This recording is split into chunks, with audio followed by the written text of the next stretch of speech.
Thanks to home video, it was more accessible. And in the 90s, of course, in the video age, I was able to see it. And my friends and I watched it over and over again. We loved it. We couldn't believe it. And I had to just consume everything about Todd Browning and about the film. And I knew everything about the people who appeared in it and their lives. And so that was really great. And a movie that I actually have discovered. I saw it again in the 90s, but I didn't remember much about it. And it's on Tubi, and it's called The Majorettes. It's also known as One by One. It's like a slasher movie from the mid 80s. It's regional. It was made in Pennsylvania, and now I'm completely forgetting the name of the guy that made it, but he's John Russo. It's a John Russo. Yeah, it's based off, I think, a novel he wrote, and it's fantastic. It's just this little movie about somebody killing like these cheerleaders, these girls on a drill team, the majorettes. But it's very much of its time in that because it's regional, it's not hyper stylized, so everybody looks super 80s in the way we looked in the 80s, or I looked. And the characters are really likable, and it's got this great twist at the end, and it was so much fun, and so that was been really good for me. And I'm trying to think what else, because there's just been this kind of like line of films. I think I've been watching a movie I watch over and over again is Happy Hell Night from the early 90s, which is another kind of direct-to-video thing. I think it was like a Yugoslavian or Russian co-production with us here in the States, I think. And it's one of those kind of last of its kind slashers.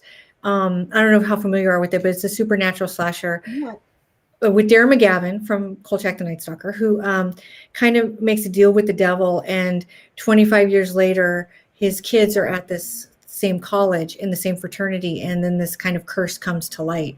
And then so the thing that he had sort of brought up when he made the deal kind of comes back and starts killing these people on campus. And it's all done in one night at this party. And one of the reasons why I love it, I think it's a legit scary movie. Two, it doesn't have a final girl in the traditional sense that we think of final girls in slashers. It does have one, but it's really about these two brothers, and it's got this great kind of male relationship film in a way. Whereas in a lot of slasher movies, we see women, and their camaraderie and hanging out. It's one of my favorite things, female friendship in slasher movies. Here we kind of see it with the men, and it's a love triangle with these two brothers and this girl. And it really pays off at the end of the film when you get to the end and it all plays out the way it does. It has kind of a shocking, not emotional, but like it works because of the love triangle. And the boys in it are really cute. So if you like cute boys, the 90s, as so many of us do, then I highly recommend it for that as well. Okay, awesome stuff. All right, well, for those of you who are just joining us, hi, everybody. It's Zena, and then also I'm here with Amanda Reyes, and we are talking about her favorite movies. And Amanda is a huge fan of made-for-TV movies. She knows everything. And I know that's like, oh, do you? No, you do. Like, there are movies that she'll mention that I've never even heard of before. So and then once again, I have to just keep on adding more to my list. So, which I don't mind. Just keeps things going and everything like that. So, but yeah, thank you again for joining me and chatting with me and everyone. Thank you. I'm really excited to be here, and we're going to be talking about some kind of deep dives, which I always love to do. Yes. And earlier we were talking about Dark Night of the Scarecrow, and you were even dropping some knowledge about that I didn't even know about. I recently rewatched it again for the second time, and it is just such a beautiful, like, and it's a horror movie, but cinematography wise, it's a beautiful movie, and the acting's on point, and I really love like the soundtrack. Like, there's just so much to love about it, and you knew just things about that one too. Yeah, that's a great film. It's one of my all-time favorites, and if people haven't seen it and they're tuning in, it's one of the more well-known horror movies that were made for television, and that's because it managed to have home video releases throughout kind of its existence, and that's really helped keep it on the front of our brain. But it's not just that it's had a home video release; it's really worthwhile. It's one of the best of its kind, and it's a great example of what the TV movie can do. I think sometimes we think of TV movies, so you'll hear a lot of oh yeah, that looked like a TV movie. It feels like a TV movie. It's used in kind of a derogatory sense, but Right. That's being really dismissive of the medium and what it does. And that's a great film. That's an entryway for people because it's so good. And I think it makes people kind of interested and curious about other types of films. Right.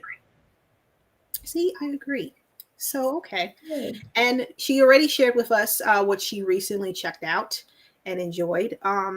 Could you just repeat those two movies again? At one, The Majorettes was one, and that's the one that's on Tubi. Yeah, and also Happy Hell Night, which I think is also on Tubi. I have it on Blu-ray. But it's a lot of fun if you like slashers, and also Freaks, of course, is a classic. Yes, yes, it is. Okay, so we are going to dive into her list, and let me just get my phone ready because I have to take some notes on which movies I'm going to add to my list and everything. So, could you share with us like your first one?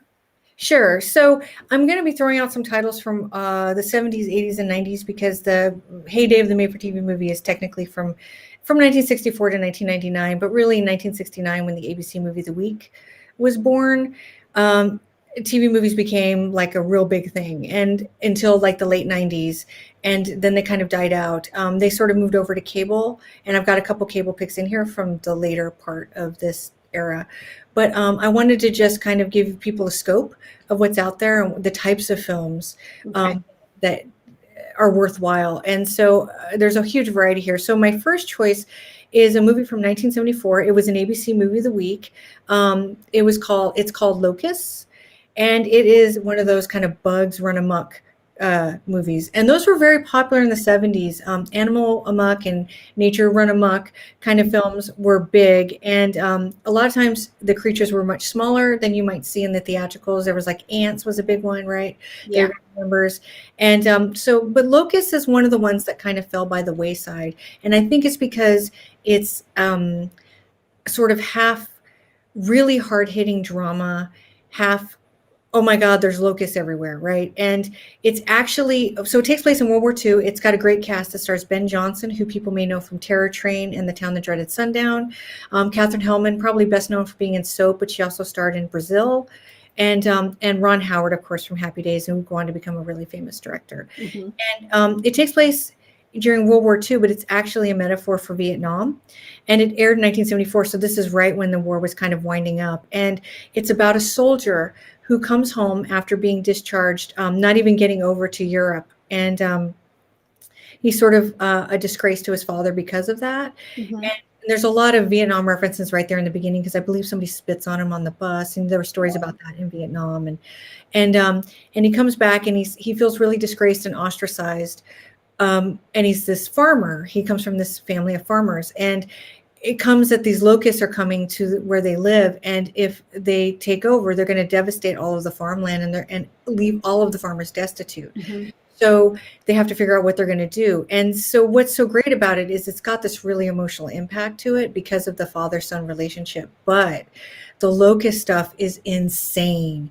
They use real locusts. They use some fake locusts. They took like these puffy things that were just like cardboard, and they put them with the locusts and just shot them out with fans. Whoa. But they used like 500,000 real locusts, Mm-hmm. and you literally see the actors picking them off their bodies, like down their shirts, everything. And there's two major kind of attack scenes in the film, and they're really harrowing. Mm-hmm. And it's extra gripping because the film itself has so much emotion with the characters. Like you really get interested in what's going to happen with them, and because it is, a metaphor for Vietnam, and it's a metaphor for redemption, and I think the locusts have a biblical aspect to them. It's actually working on a bunch of different cylinders, and it's one of the reasons why I love it. And it's one of the lesser known films, probably I think because of that dramatic content. Mm-hmm. Okay, sure, but I think it makes it more satisfying, and that's a movie that I think people should seek out. I agree, and this is one that I've never heard of before. And even when I was trying to find like a trailer, because I was going to play a trailer for everyone to check out, because why not live your life? And I couldn't find it, but I did find the whole movie. The whole movie is available on YouTube, so that's pretty easy to find, And I also found like an image that sometimes when it comes to made for TV movies, sometimes it's not always the best quality of images that's available, you know? And what's crazy too, maybe not so crazy, a lot of the movies that I was looking up is actually linked back to your blog. So yeah, you made it so much easier for me just to check it out. And just going to the chat. Hi everybody, we see you. We see your comments. We have a really awesome comment from Ryan Hartwell. And Ryan is asking, have you ever heard of the made-for-TV movie Crybaby Lane? It originally aired in 2000 on Nickelodeon, but was quickly pulled off because parents thought it was too dark. Too dark. Wow. You know what? Cable movies from that era are definitely a blind spot for me, especially Nickelodeon. I know a little bit about TNT and the USA Network, but I know nothing. I didn't even know Nickelodeon had original content. So, no, Yeah. that sounds amazing. If it's controversial, I want to see it. Right, me too. Like it sounds familiar. Once again, it is available on YouTube. just looking it up right now. So, but no, I haven't seen it. But it looks awesome. Whoa, these people with their eyeballs. So okay, I'll check this out later. See, thank you so much, Yeah, Ryan. thank you. That was a very awesome question. Okay, so before we move on to your next one, I always wanted to ask you this. So, what is it about like made for TV or more obscure type of horror movies that you really love, that you're drawn to? Well, TV movies are from my childhood, and they were my gateway to horror. So, like, I was very little in the '70s, and our local channel liked to play movies like Gargoyles and Don't Be Afraid of the Dark, and they were fascinating and terrifying. And the gargoyles were beautiful, and the creatures in Don't Be Afraid of the Dark were so scary. I couldn't even watch the movie till I was an adult. Like, finish the film, I could not finish it. And so they have a very deep nostalgia factor for me. So when I got older, I had a kind of a traumatic situation happen where my parents died back to back. Oh And, no, I'm so and when, sorry. thank you. And when that happened, everything kind of stopped for me. And I kind of regressed in some ways in that I wanted to kind of go back to these feelings I had as a kid. And TV movies have always been a source of comfort for me because they were just always on and around. Mm-hmm. And so I found myself in a little after 2005 when my parents passed away, really going back and like rewatching and rediscovering a lot of these films. And I was having such a great time, and I was seeing things in them that I obviously was not picking up when I was a kid. Really wonderful, subversive things. Like, for instance, it's probably important to note, now not all TV movies do this, but most, the most sought after demographic for the made for TV movies, women aged 18 to 49. And that's because women tended to be housewives in that era and were the largest consumer in the household, right? And so they would make a lot of programs targeted at these women. And so a lot of TV movies are actually telling these women's stories, but they're often coded. So like Don't Be Afraid of the Dark is really about a housewife who has no options and it drives her mad, right? That's kind of what the metaphor is, right, for that film. And so these TV movies, when you get older and you get a little bit more experience behind you, they make a lot of sense in a different way. So they become really, really fascinating. But in terms of just general obscure horror, I think when I was in my early 20s in the 90s, you're just consuming everything when you start to get into like a certain genre. Right. And it was the direct to video age. So there was just a lot of stuff popping up that was like, just who knew where it came from? I didn't recognize the actors. I didn't know what it was. I was just going off the box art. And it was this great era of discovery. And I found that there were a lot of people all over the world making really interesting films, you know, especially the really low budget ones, because you have to work twice as hard. Absolutely. And all the heart is there, right? So it's so much better than a lot of what the studios were, you know, I don't know if I can curse, but like putting out there, right? Okay. I was gonna say keeping out there, but you know what I mean? And so, so it became like a thing. I just really enjoyed regionally shot horror and TV movies, which aren't that much different when you think about them. They both employ melodrama as one of the main things, as a sense of heightened emotion, and they both have to do more with less. And they have to be creative that way. And so I think they're sort of intertwined. So I guess that's where that comes from. Okay. See, and I absolutely love that because You know what I find funny sometimes is that not a lot of people dive deep into made for TV movies, especially the way that you do. Like they may watch it here and there, but not so much. You know, I like that you've been so consistent with it and you just have all this knowledge and you have like a love for it. It's like it's clear as day. You know, it's just very cool. Thank We you. love it. Well, I love cheerleading these little movies too. It's been really great for me. So you're so awesome. Okay. So we're gonna move on to your second pick. And I'm just going to also post, that we're live on YouTube so people know. So just a quick boomerang because boomerangs are fun, you know? We'll just do that. Okay, we're ready. Okay, so my second choice is another ABC movie of the week. It's titled A Little Game. Now, this aired also in October, so I should say Locust aired in October too. I don't think I mentioned that.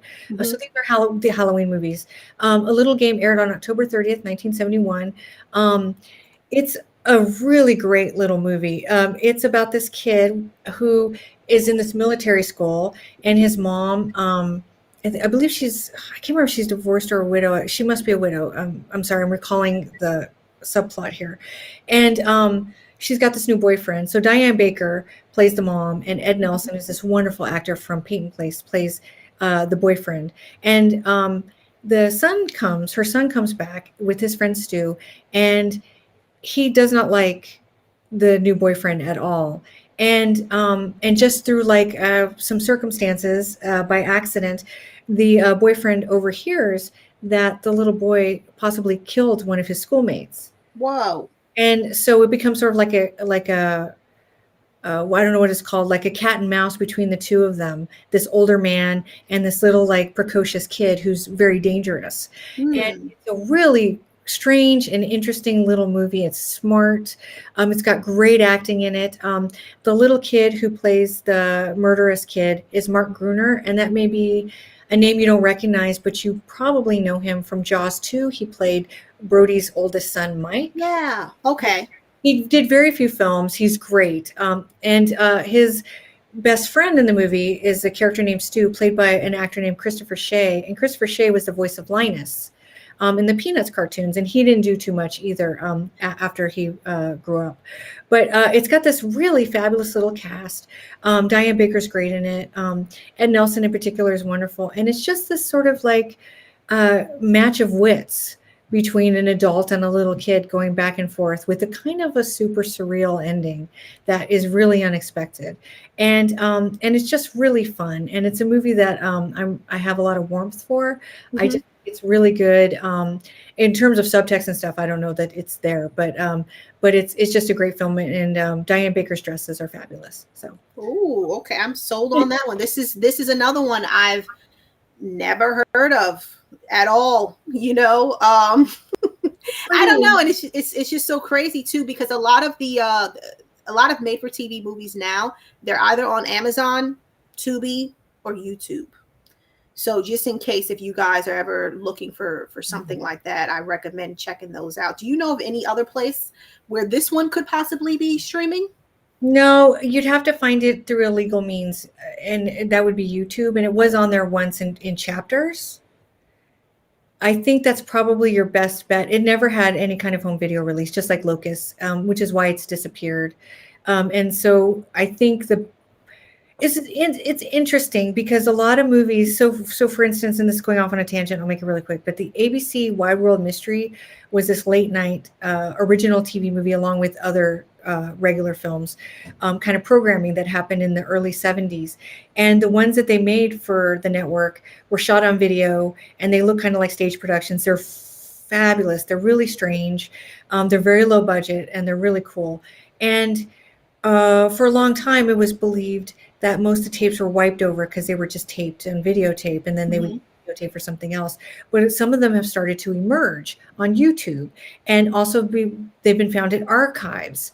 Copies of them, like the Library of Congress has some, and UCLA has some. And so I don't believe that any TV movie is completely lost, but A Little Game is hard to find on its own. It was, as I said, on YouTube in chapters, but it's never really streamed legally anywhere as far as I know. Okay.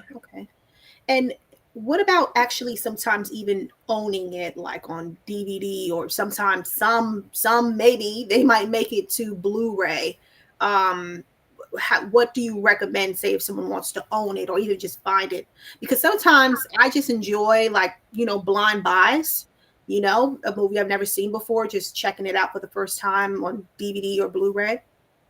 None of these that I'm recommending, except for one from the 90s, I think has ever come out on DVD or Blu-ray. But there's lots of boutique labels that are starting to get into TV movies. So I highly recommend people visit Shout Factory or Scream Factory. They have some pretty good ones. Vinegar Syndrome released two box sets. I'm on both of them. One's called Primetime Panic, and the other one's called Televised Terror. And that's got a wide breadth of offerings. The Primetime Panic is basically 3 dramas, but they're fantastic. Okay. And kind of grittier sort of TV movies in a way. And uh, Televised Terror is straight up genre films. It's Child in the Night or Child of the Night. I always get the title confused. Are You in the House Alone, which is what my book is named after, and also The Calendar Girl Murders with Sharon Stone. And they're all really, really great, fun, interesting films. And then there's also, I believe Arrow might have some TV movies. I'm trying to think of what some of the other labels are. Kino Lorber is the king of it. Kino Lorber is really into their TV movie releases, and just this month they released The Victim, which I did the commentary for, The Screaming Woman, and Scream Pretty Peggy. I recommend all 3 of them with full heart. They're all wonderful, and they're all just out on Blu-ray and have been remastered, and they look gorgeous. So those are the labels I would recommend off the top of my head that people seek out. Okay. And I did recently check out Scream Pretty Peggy. That was one, and I really enjoyed that one. That one was a blind buy. So that's what I mean. Sometimes you never know, just checking it out and everything. I'm curious, what can you tell us about your book? Well, it's basically a reference guide. So it's interesting. I don't know how it would look now, like if I wrote it now, and I co-wrote it. I mean, there's tons of people in the book, and they're all fabulous. But I edited it, and I sort of put it together based off of my knowledge of movies and what I thought should be in there. There's a lot of classics, but there's a lot of more obscure titles in there as well. It came out in 2017 through Head Press. It was not nominated, I should say. It was nominated for Rondo, but it ended up on Barnes & Noble's Best of Horror for 2017, which was really exciting for me. But there's all kinds of movies in there. It's mostly genre, but there are some dramas. Like there's somebody reviewed TV adaptation of Death of a Salesman. Mm-hmm. And so it's got a wide berth of things in there if people are interested in different types of films. We talk about movies that address Cold War anxieties, like the nuclear devastation films like The Day After, is in there, and a really interesting section of the book by a woman named Jennifer Wallace about how rape was handled and child abuse and things like that in the TV movie. And so I'm really proud of that book, and people seem to really like it. And it's a good guide because it's got some essays at the beginning, and then it's got these very sort of short reviews of all the films that are in the book. And there's about 200 and something titles in there. So it gives you a lot to seek out. And where can we find your book? Amazon, again, it's through Head Press. And I think those are the 2 major. I've never seen it on the shelves, of like a Barnes and Noble, but I think you can order it through them. Okay. Awesome stuff. And before we get to your third one, can we do kind of like a little recap? Oh, sure. Yeah. So for the 70s, the 2 movies I recommended are Locust, which is a Ben Jonson, Ron Howard insect amok film. And then the second recommendation is called The Little Game, another ABC movie of the week starring Ed Nelson, which is about a little kid that's super bratty and maybe killing people. Okay. Brats do sometimes, I guess. Yeah, that's what they do. All righty. But just before we do move on, just a really quick comment. We actually have someone commented, Mr. Dan in Horror. That's such a cool name. Don't Be Afraid of the Dark is a great one. It's great. I saw that one sitting on the floor during camp as a movie night. It really scared us. It's really scared us kids. That's so cute. It's a really scary movie. I saw it the first time I saw it, I was about 4. Whoa. And I didn't watch the whole film. It just came on the afternoon movie. And my niece and I are the same age, and we were watching TV, and it Oh, came on, and we weren't really sure what we were looking at, and I could never make it to the end. And then flash forward to like 2002, and I was in New York, and my friend took me to Kim's Video, and they had a bootleg of it. And I'd seen the film, the whole film, but only in parts. But I hadn't seen it as an adult at all. So we bought it, and we went back to his place, and we popped it into his VCR, and I watched the whole thing with like my eyes through my fingers because I remembered how scary it was when I was a kid. And I think it's held up really well, probably because it has a really, really, really dark ending. Like mhm. very few TV movies end like that. Have Yeah. to like do what they do to that character, and it stays with you. It's haunting, you know. It's Mhm. a really, really good little movie, and it was made like in 2 weeks or something. Like the It's production was, crazy. yeah, it was super fast, and it's a really good one. All right. Okay. So are we moving on to the 80s? The Fabulous 80s. So, my first choice is a movie that I think is a little more well known, but another one that never got a home video release. It is called I Desire. It originally aired again on ABC on November 15th, 1982. This is a fun one for a number of reasons. One, because it has a lot of energy. It's very early 80s. It's a lot of fun to look at. But it also stars David Naughton about a year after he played a werewolf. And here he's a vampire hunter, basically. And so I think that there's some really cute casting, stunt casting going on in there. And he's wonderful in it. He's like this, I believe he's a medical student, and some weird things start happening at the hospital, and he comes to believe that maybe there's a vampire, right, in his city. And at the same time, he's moving in with his girlfriend, played by Marilyn Jones. And so the stories kind of intersect because the vampire may or may not be posing as a prostitute to lure men to their death. And he ends up sort of at a point joining forces with Brad Dourif. Um, and they have like a really fun sort of back and forth part way into the film. And yeah, he's great in it. He plays this priest. And it's just a really great film directed by John Llewellyn Moxey, who is one of the greats of the made-for-TV movie. Anybody who starts getting into the TV movie is going to notice John Llewellyn Moxey's name show up a lot. Mhm. Mostly in the 70s, he was extremely prolific. He directed sometimes 4 or 5 movies a year, which is Wow. ridiculous. And he's not the only one who did that. There were tons of these guys that were just cranking these movies out and doing a really good job with them, you know, which is a testament to their talent. And he injected this one with a lot of fun. Like, for instance, the vampire growls, like they've got some kind of like cougar growl in the film when it attacks. And it's a really interesting movie because it is called I Desire. Mhm.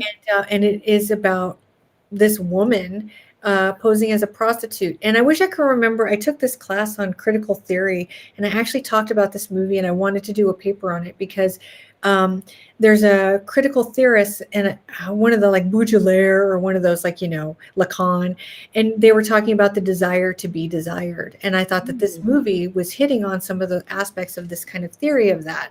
And so I'm not saying that this movie's knee deep in subtext, but there's some really interesting stuff happening in it.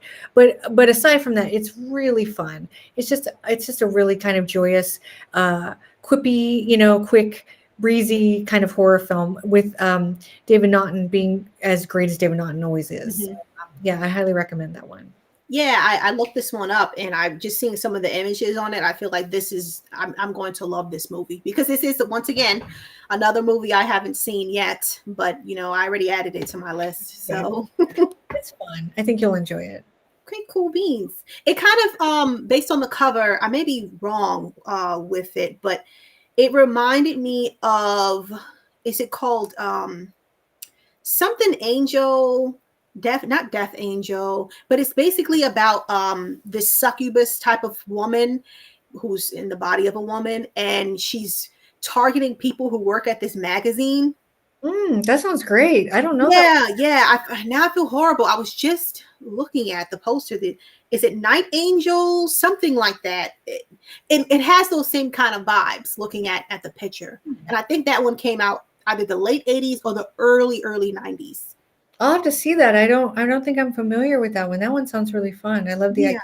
The premise sounds really good. Okay, now it's gonna bother me. I'll figure out the title another time. But yeah.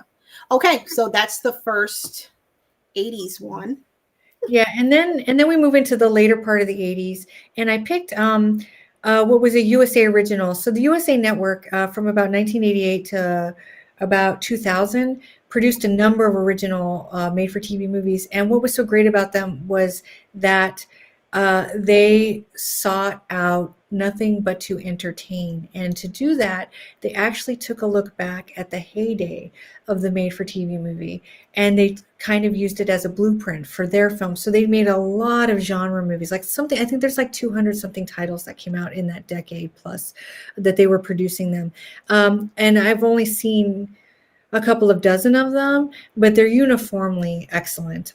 There was another one I was going to recommend called Tainted Blood with Raquel Welch, but I hadn't seen it in a long time, and I couldn't remember enough of the story to recall it as Okay. well. But I remember watching it and really enjoying it. They have one, I think it's called Murder. Oh God, what's it called? It's like one of my favorites too. It stars Robert Urich. It's Murder by Midnight or something like that. Anyway, they've produced a really great, uh, you know, slew of these films. And so one of my favorites is The Haunting of Sarah Hardy, which stars Celia Ward as a woman who moves back into her childhood home where this really tragic event had happened, where her mother killed herself by walking into the ocean. And so she moves into the house with her new husband, played by Michael Woods, a super hunky guy. And starts seeing, you can see right there, he's super hunky guy.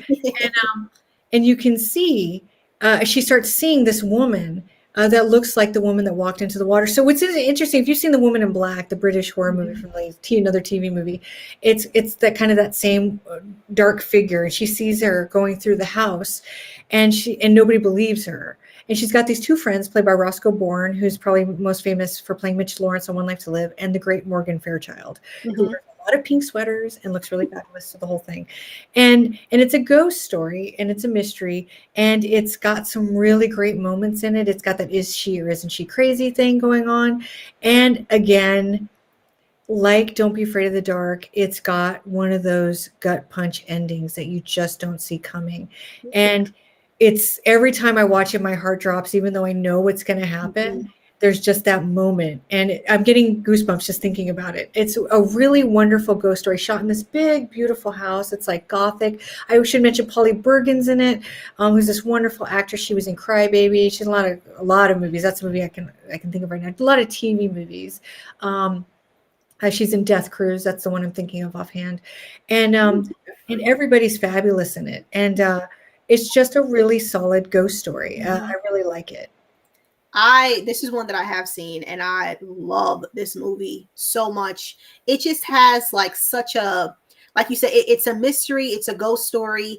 Like everything about it just screams like late 80s book. You know what I mean? Like mystery book. And I've always just been a huge fan of it, especially like the house, like where they shot.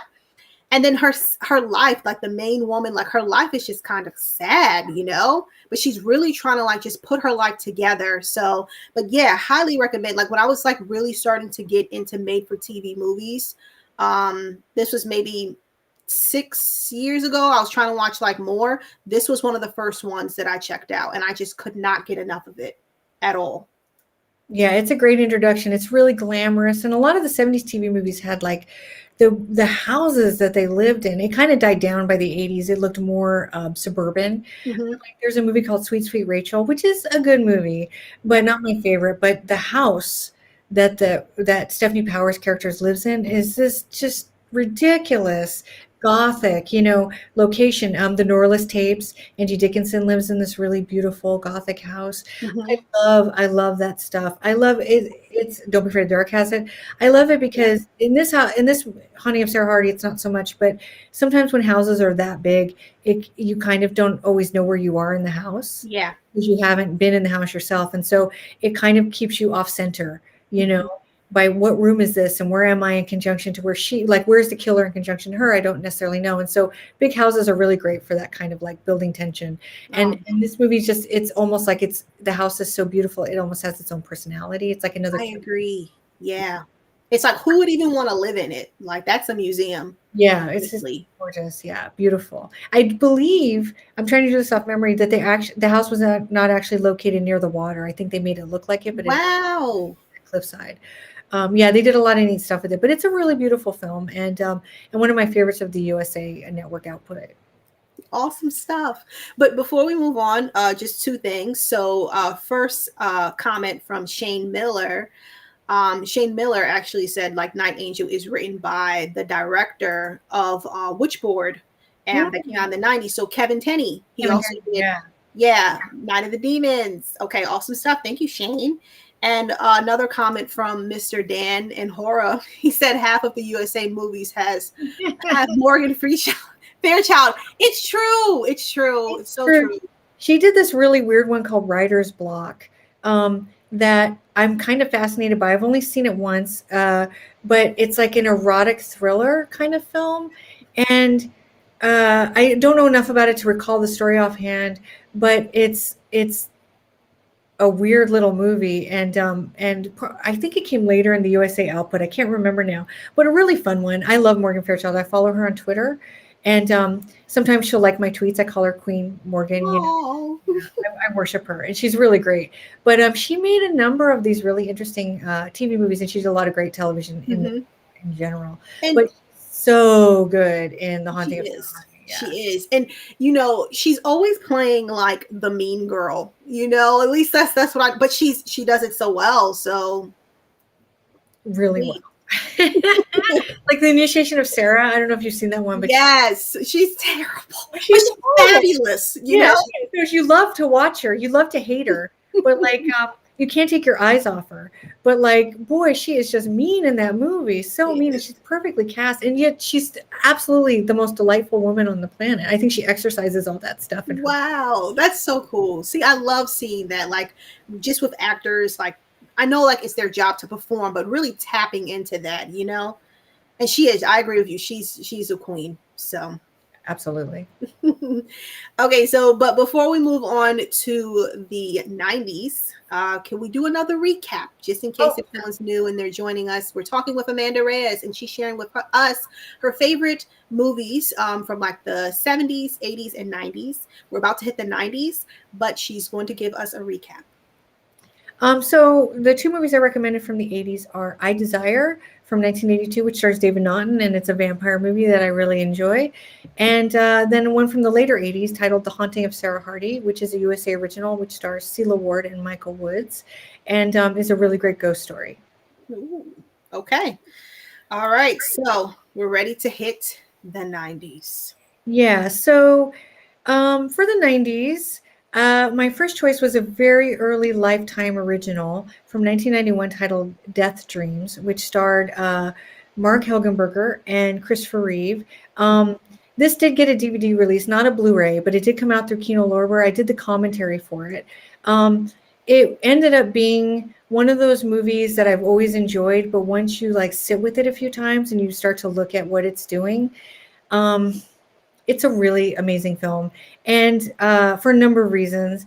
One is it's very female centric. It's about a woman who is married to this really amazing guy, we think, played by Christopher Reeve, and she's got this child who would be his stepdaughter, and they look like they have a pretty great marriage family to the outside world. But early on in the film, the daughter drowns in this kind of like lake near the house, or like a creek. And then some time passes, and Mark Hilgenberger's character has been mourning the loss of her daughter. And she manages to kind of get herself out one day, about a year after the death, and she gets hit by a car, I think, and she ends up dead for about 6 minutes before they can revive her. And in that moment where she almost crosses over, she somehow develops this ability to talk to the ghost of her daughter. And the ghost keeps telling her, "Mom, I was murdered, and it was my stepdad." And so she goes on this quest to prove that her daughter was murdered, and she ends up hooking up with this kind of, I think she's like a parapsychologist or something, played by Finola Flanagan, and they form this great, amazing relationship. And so just for how it deals with grief and loss for a mother, I find it to be a very important film. It takes a lot of time with Mark Helgenberg's character. She is on top of her game in this movie. She's fantastic.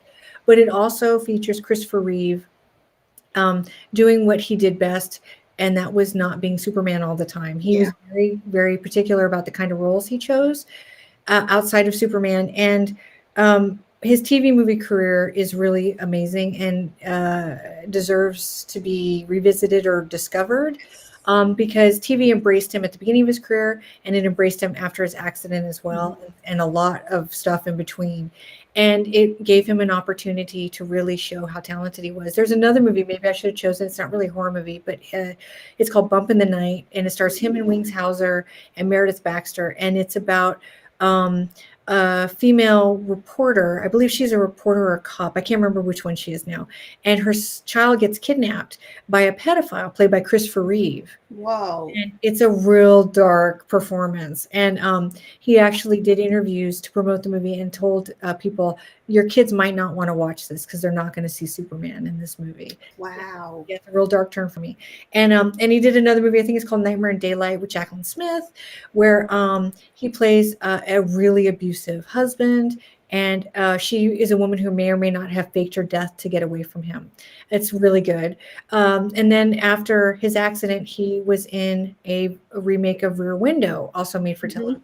I remember that one. Which is really good, and a movie that he produced, executive produced or produced it. And it's a really important film because they spend a lot of time showing what his day-to-day is like as a paralyzed person.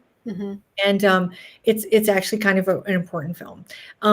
And so, but in this movie, he's just like, is he good? Is he bad? The performance is so layered and fantastic, and he's just wonderful in it. So the acting alone just makes it a classic for me. And also an interesting movie. It wasn't Lifetime's first movie. It was one of the first out of the gate, but their first one was actually this kind of erotic thriller with Nancy Allen and Vanity.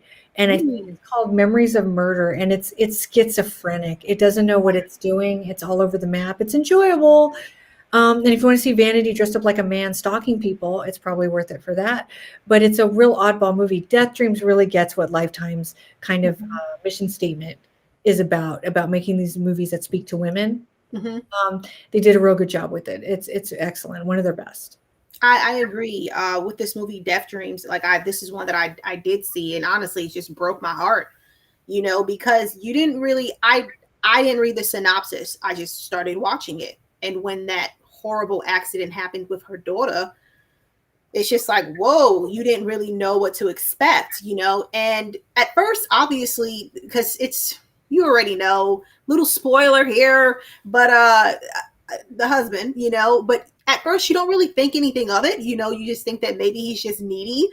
But then obviously there's just things that he does that just doesn't sit right, and his acting, and I haven't seen him like that. That was my first time seeing him kind of in a dark role, So it's crazy to me how with this one, I knew that this was like a Lifetime, movie.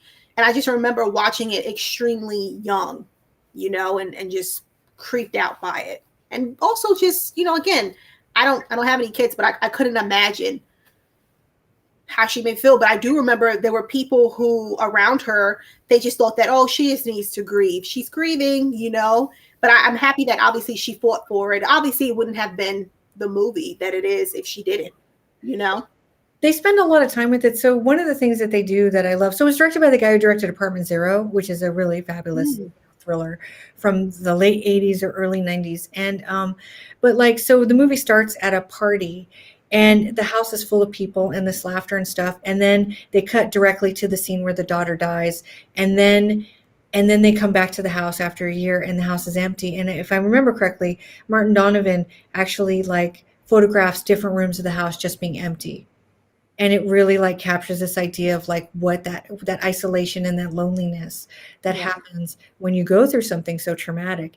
And it spends a lot of time in that place without spending a lot of time in that place. It gives you the idea of where she is emotionally with this really great sort of transition, right, from the scenes. And so it's really artfully made on top of everything else. Yeah, it's a really great film.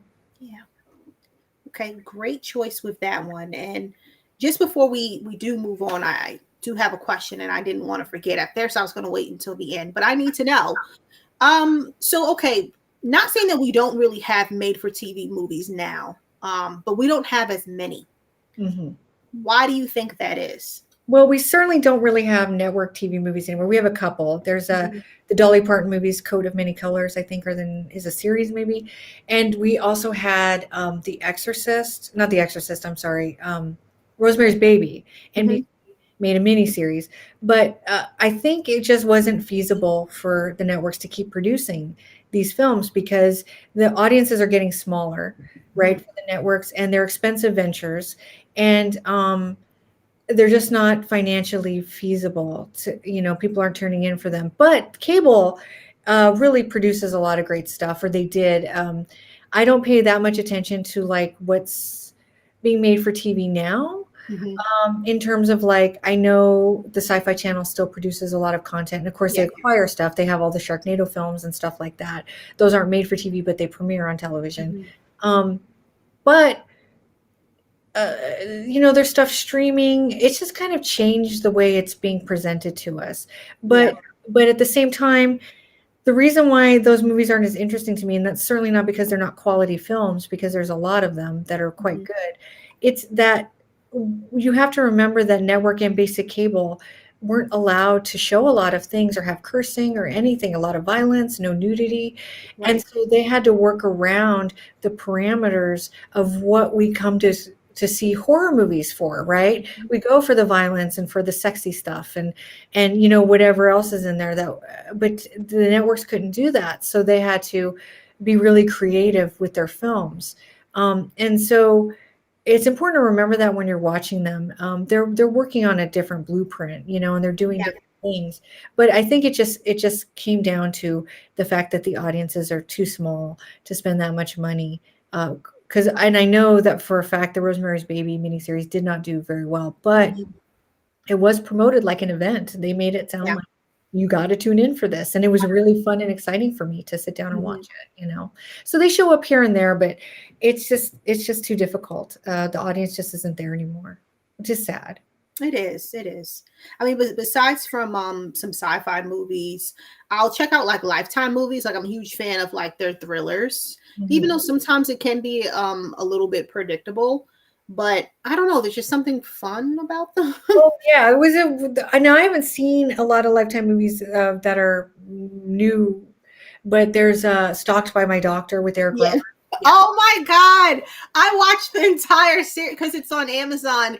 It is insane. Like I'm so desperate to talk about the entire franchise because it's insane. Every movie he just gets crazier and crazier. Like it's terrible. Like it's not even like, obviously it's like Stalked by My Doctor. When you see him, he looks like a regular normal person. And then he's just desperate for these young women to give him attention. He doesn't want women who are his age. He wants a woman who's in high school, or not even that's not a woman. He wants a girl who's in high school. I'm sorry, I don't know why I'm yelling. I get so emotional. You're caught up in it. Yeah, it was just insane. But I did it to myself, and it was like I started the first one, and I was just outraged, and then Yeah. I had to keep going. It's just so unhinged. Yeah, well, he looks like he's having a blast. Now, I've just seen like Stalked by My Doctor or whatever. I was in LA right before the pandemic, and I was over at my friend's house, and it was just on. And Mhm. I was like, "What am I looking at?" And he's like, "Yeah, whatever. This is Lifetime now." And I was like, "Yeah, well, it looks fun. They Yeah, used to have Lifetime used to have the perfect movies. Do you remember those? It was like The Perfect Wife, The Perfect yeah, Neighbor, and they did one. They got so far down to like The Perfect Assistant. Like they were yeah. running out of perfect people. So that and those are a blast. They're so much fun. They are. I think they're co-Canadian. I'm trying to think of the name of the guy who produced them. I can't think of his name offhand now, but I remember his best friend was Bob Clark, who That's so did for cool. Christmas and stuff. Yeah, and oh God, Pierre David maybe. I can't remember. Anyway, he did a lot of those that ended up on Lifetime, and they're so much fun. You They know, are. Yeah, and it's. I remember that perfectly. The perfect roommate. yeah, yeah, yeah. They're just you know. They're just I was waiting for the perfect dog. Like, when's the dog coming, because they haven't done it yet. But, like, I used to, like, literally on Sundays, I would just sit down and turn on the Lifetime Movie Network, and I'd be like, "Okay, I'm gonna be here for the next 10 hours. They'll go Same. and I'm just gonna watch whatever they show, and it's gonna be great." And, yeah, they used to have a really, really great, programmer. Yeah. It's like I don't have cable, but with one of my aunts, there was one. It was either on a Saturday or Sunday. I was just visiting her, and she's obsessed with those movies, and so she has cable. So I was just looking at like the TV guide, the virtual one, obviously, and like just seeing the lineup, and it was just like movies like on the Lifetime channel that I've never heard of. So it's like new stuff. So somebody is still just cranking them out. Yeah. I would absolutely love, it's one of my goals just to be in the writer's room to see what's going on. Like it's like I picture it like this. There's a guy who has a new girlfriend, but the girlfriend is just so happens to be, a murderer, a convict, an alien. And the daughter, she wants to tell her dad, but she needs to find proof. But Oh, then I've seen that movie, yeah. right? That's the one with Powers Booth. There's one that's almost just like that with Powers Booth, and I can't remember the woman that stars in it, but she's a stripper.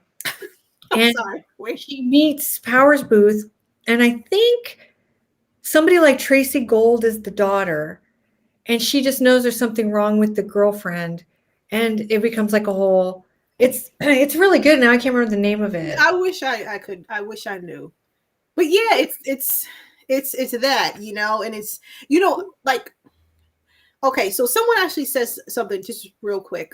So Shane Miller, he says he met Eric Roberts at a convention. He's a nice guy. So that's he's from Stalked by My Doctor, the whole series.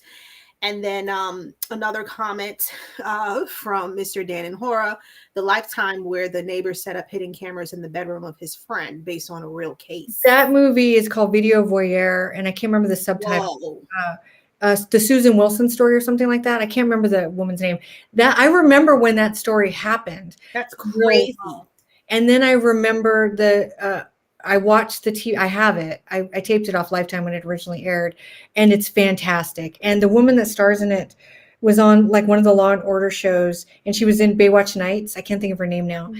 And really pretty, dark, long, straight hair. Looks like Ally McGraw. And that's an intense story. And he had cameras set up. Like I think he was in the attic, and he set up all these little cameras, and he was videotaping them sleeping, going to the bathroom, changing into their suits. I think he had cameras in the cabana that they would change in. And he knew her from before, like they moved back to town or something. And it's a very disturbing film. But yeah, you're right. It's based on a true story. And I think at the time there was no laws against what he was doing. So they had to fine him for stealing electricity. Wow. There was no like these weird cameras in your house laws. And so the woman ended up going to like Washington or something and creating some laws that some of the states have now about this kind of like voyeurism, peeping Tom stuff, virtual or whatever we want to call it. And it's really amazing. But I actually remember when that story broke. It was crazy. That's insane. Another comment we have from Tub of Terror. That is a very cool name, by the way. I love the ones with Vivica A. Fox, the wrong teacher, the wrong student, the wrong teacher. I haven't seen those, but that sounds amazing. Those are so good. It's like I could go on about Lifetime movies, but okay. We have to do a whole recap of all the movies that you picked just before we get to your final one. Oh, so you want to recap all of them and then get to the final one? Yes. Okay. One last time. Okay, so I'm trying to remember. So the first one was Locust, an early 70s ABC movie of the week, which stars Ron Howard and Ben Johnson about bugs. Then there was A Little Game, another ABC movie of the week, which actually predates Locust from 1971, which is sort of a cat and mouse between a little kid and an older guy, and the little kid might be a killer. And then in the 1980s, I recommended I Desire from 1982, which stars David Naughton as a vampire hunter. It was directed by John Llewellyn Moxey, one of the greats. And then also the late 90s, or late 80s, I'm sorry, was The Haunting of Sarah Hardy, which starred Celia Ward and Michael Woods, and it's a USA original, classic ghost story kind of storytelling. And then going on and keeping in vein with ghost stories was Death's Dreams from 1991, which is a Lifetime original, very early for Lifetime. TV movie which starred Mark Helgenberger and Christopher Reeve about a couple mourning the loss of a daughter, but the husband or stepfather may be the murderer. Okay. All right. So we're down to our final one. And I'm really excited to hear your thoughts on this one because Okay. it haunted my life. Oh, yeah, this movie had created a lot of nightmares for people. I saw it later. I wasn't even aware of it until I started to get back into TV movies, and everybody, and I have a little piece of trivia about this one. Um, Everybody starts asking me, "Have you seen The Haunted from 1991? Have you seen it? You need to see it." Mhm. So I got a copy of it, and it originally aired on Fox, and this was when Fox was just becoming a network. So this was 91. So I'm not even sure it was a full fledged network. Matter of fact, it wasn't, because I worked for the Directors Guild in the mid 90s, and I remember it was still in the process of becoming it was considered a syndicated channel. So they were acquiring and creating their own made for TV movies already in the early 90s. This is the most classic one of the bunch. um, it's based on a true story, quote unquote, depending on how much you believe in ghost stories, but it's about the Smurl family, Mhm. who were this pretty religious family who ended up with a poltergeist in their house. And they ended up inviting the Warrens, which is a name anybody here listening will probably know if they watched the Conjuring series. They were real life, parapsychologists, I guess. Mhm. And An interesting piece of trivia about this film is that James Wan and Lee Wanell are huge fans of The Haunted. Wow. And before they made Insidious, and before they made The Conjuring, they told me that they liked this movie. So my husband knew them when we lived in Los Angeles, and they were like, when he told them I was into TV movies, they were like, "Oh, has she seen The Haunted? That's like our favorite." And so I think that might be their introduction to the Warrens as well. I'm not positive of that, but they were also portrayed loosely in Poltergeist. Mhm. They're pretty well known. So anyway, the family has to deal with this poltergeist in the house, and lots of crazy stuff happens in the movie. Crazy stuff. The craziest thing I can think of is probably, and I don't know how to phrase this, but there's basically a demon rape scene Mhm. that is, I don't even know what it is. I don't know. There you go. Yeah, I don't know what it is, but it's one of those things that if you've never seen the movie, it will make you scream, "Oh my god!" out loud about 15 times. Yeah. Um, and I show this scene when I lecture because I don't think people understand how insane TV movies could be, and Mhm. that's probably the most insane moment ever. But basically, it's an interesting movie though too, because they are a really religious family, and it's sort of about community and how the church accepts or doesn't accept what's happening to them. So there's other stuff happening in the film. Sally Kirkland stars in it with Jeffrey DeMunn, Joyce Van Patten. But the Warrens are played by Diane Baker again, who's in A Deadly Game, or A Little Game. I'm sorry, I keep saying A Deadly Game. It's A Little Game, and and also Stephen Markle plays uh, Mr. Warren. I can't remember his first name now, and he's one of my favorite actors from One Life to Live. So that's great. Mhm. Soaps. It's just a really crazy thing that came out on Fox in 1991 that like you saw, Mhm. and that a lot of people saw at the right age, and they really stuck with them. Yeah. I watched this movie when I was 4.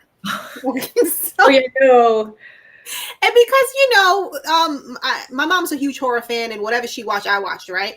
And so I didn't. No one knew that that was going to happen, and I remember it because I know when people say, "Well, how do you remember when you were 4?" I remember a lot of things when I was 4, but I especially remember this movie, and that scene scared. It still just lives in my head rent free. The way that ghost, like her facial expression, how she looked, and the father's just sitting there. He thought it was like one of his daughters, one of his kids' friends. Like who is that? It was gross. It made you uncomfortable. And I have to be honest with you. So I remember seeing it like when I was extremely young. And I think I watched it one time after that, maybe as a teenager, and I never went back.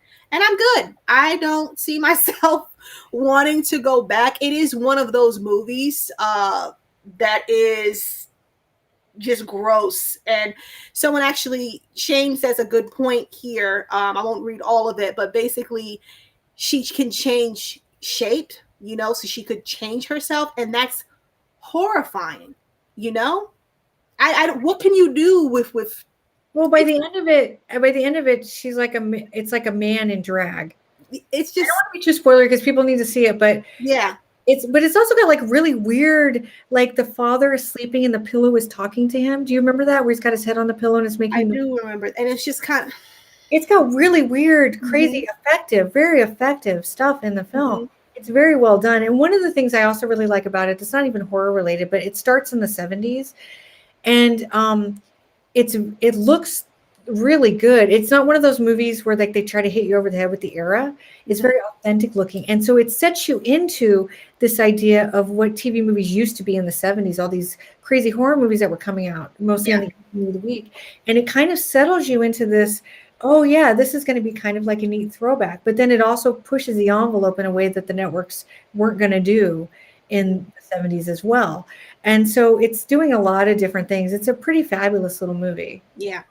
I agree, and especially for it to be, nothing wrong with the '90s, but it's an older movie. It was made in the early '90s, and you described it perfectly, and it's still effective.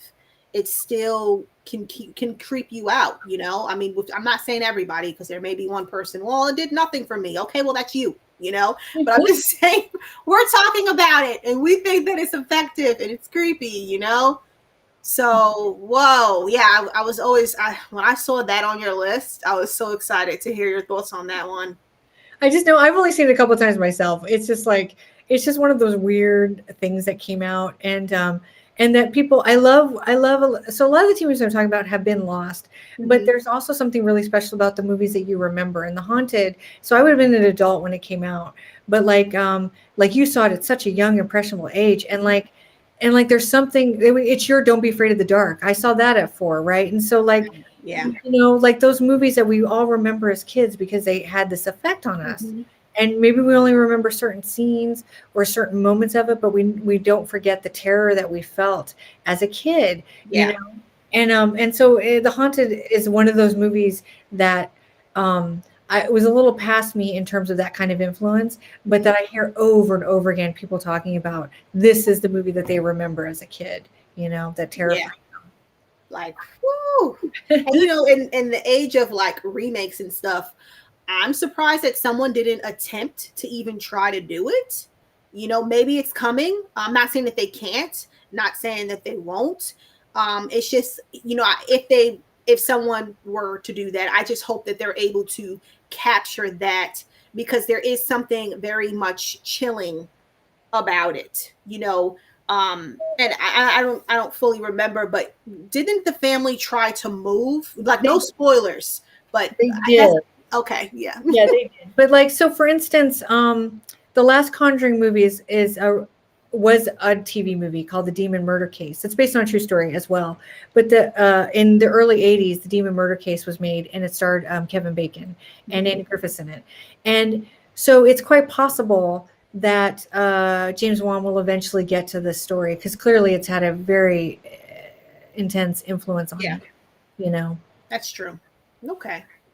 Well, geez. Okay. Well, thank you.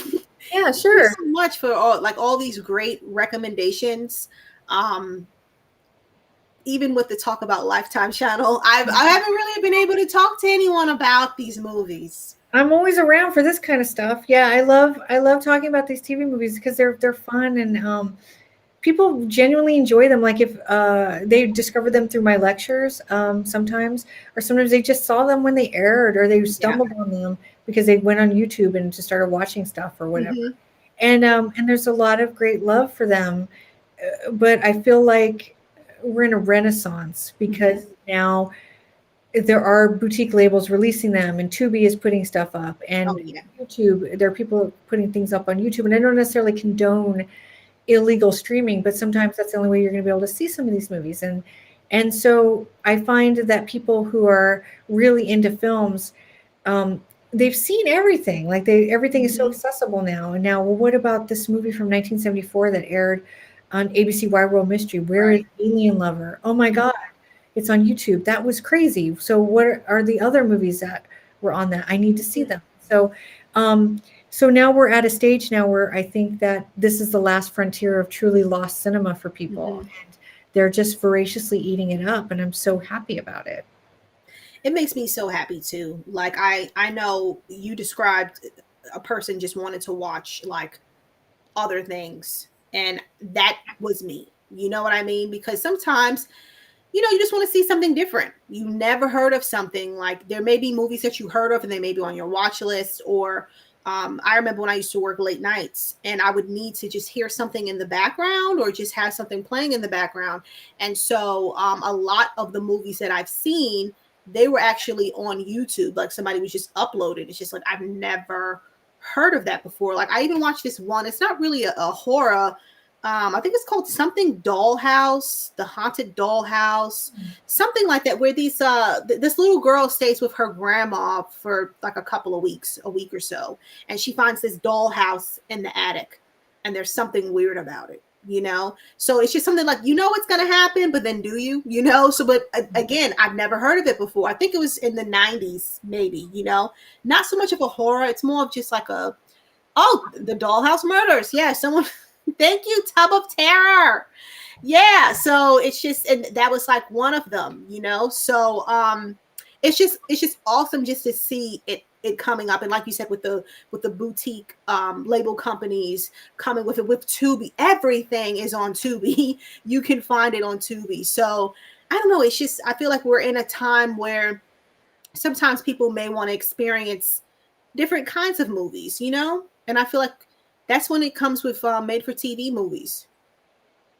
Well, there's definitely a variety of types of, like, literally, if it was big at the theater, the TV networks would figure out a way to make it accessible for TV. And so, like, there was a little bit of everything. There was like devil worshiping and occult stuff, and there was some slashers or proto slashers, and the ghost stories were, of course, very popular because they could be more easily, I think, produced for television. And lots of thrillers, and then there were erotic thrillers that didn't have nudity that came out in the 90s. They were a lot of fun. And so it's literally whatever you could think of in your head, they would figure out a way to make it for TV. And so, and there's just tons of these films, and most of them are pretty enjoyable. I agree. Well, Amanda, thank you so much for coming on here. And you just, again, you gave such a great recommendations. I absolutely love what you're doing. I love your love for made for TV movies, for movies in general, and you're just so knowledgeable. So everybody, please, follow Amanda. I put her links below, her blog. She's awesome. And, I just kind of stalk you on Twitter because, again, you always just have like these great recommendations. Well, thank you. Yeah, for this month, since we're live, if people go on my Twitter, you'll see that I'm picking a TV movie every day. That's like, is my recommend. And I'm literally just pulling it out of the air. Like, I don't have a list. I just sit down every night, and I think, and I'm trying to go for movies that are more obscure this time. Last year, I think I did a mixture, and I know I'm going to have to pick more popular films, but like, I tried to pick movies that I think people weren't necessarily thinking about or hadn't heard of in a while, and that they might find interesting. And so that's when I do that every year, and I try to change it up as much as I can every year. And so it's really fun for me. And it reminds me how much I love these movies and how many movies I want to revisit and discover. There's still some to be found and seen. And so, so it's been good for me. So if people follow my Twitter, you'll be able to find, I have a little thread on that. Yes. And I'm going to go retweet it right now. But thank you again. So I'm going to end the stream. So thank you all so much for watching. Thank you.